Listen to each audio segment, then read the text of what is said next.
Getting Into Good Trouble podcast, where we make it our mission to challenge, question, and inspire you to do the same. In this episode, we'll be discussing the martial law crisis in South Korea.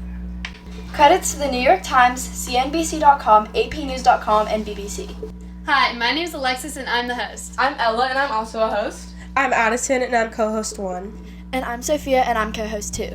For anyone wondering, martial law is when the president of the country tells the military what to do and the military takes control.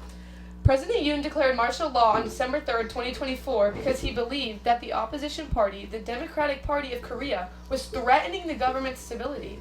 Yoon accused the DPK of working with North Korea and trying to weaken national security, claiming that their actions were part of a larger plan to disrupt the country's government and constitution. He said the Democratic Party's actions are a part of a more significant attempt to collapse the constitutional order, suggesting that the opposition was trying to undermine the government. The reason that this was so shocking is that martial law is only supposed to be called during the state of an emergency. To go deeper into this, we decided to interview a couple people from South Korea to get their point of view on it. Starting off, we met Kaylee. We don't have the audio recording from Kaylee's interview, but we do have a bunch of notes that we're gonna go back to and talk about. She's 27 years old and she is currently living in South Korea as of this November. She is a teacher and she used to live in the U.S., but as she was studying abroad in South Korea, she decided she loved it so much that she moved there.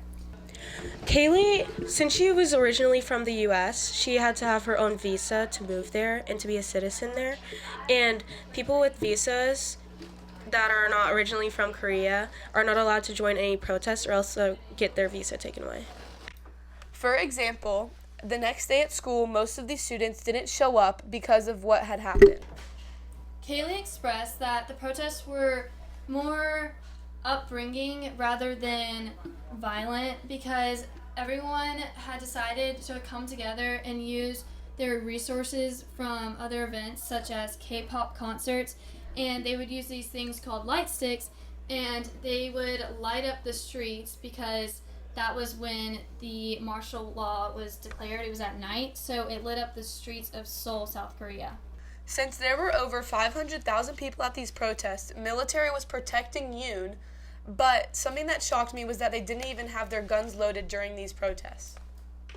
Jumping off of what Ella just said, I wonder if the men in the military chose not to load their guns due to the law where men in South Korea have to be in the military from the ages 19 to 30 years old, and if they choose not to do this, they have a fine of $20,000 to $30,000. Yeah, so these people were forced to support Yoon even though they didn't.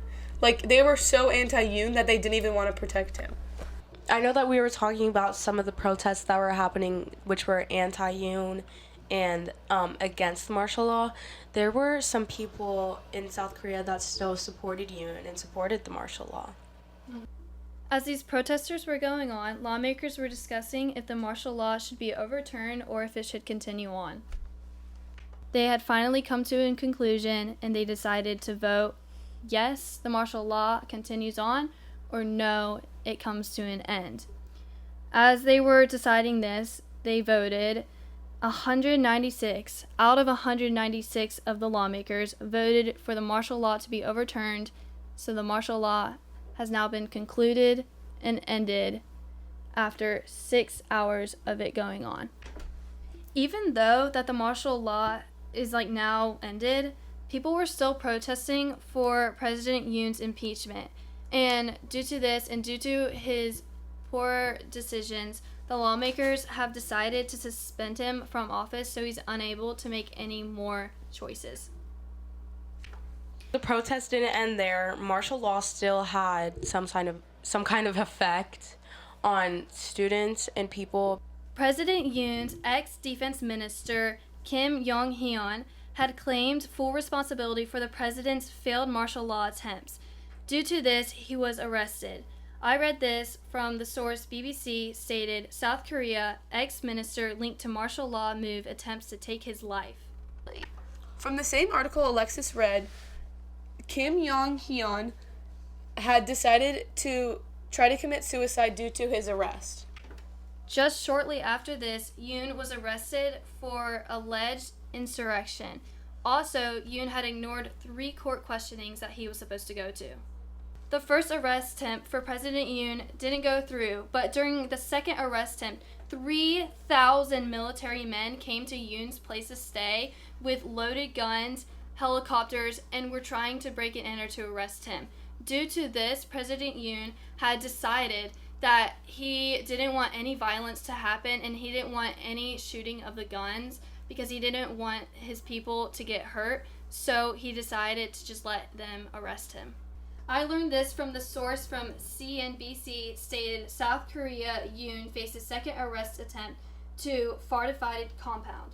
As Yoon was in his holding cell, Yoon's supporters cried and bowed as he prepared ham sandwiches to the supporters to keep protesting. After a few court hearings, they decided to impeach him, and this required support from 2/3 of the single-chamber National Assembly, or 200 to 300 of its members. After martial law had officially concluded and President Yoon has been officially impeached, things started to slow down.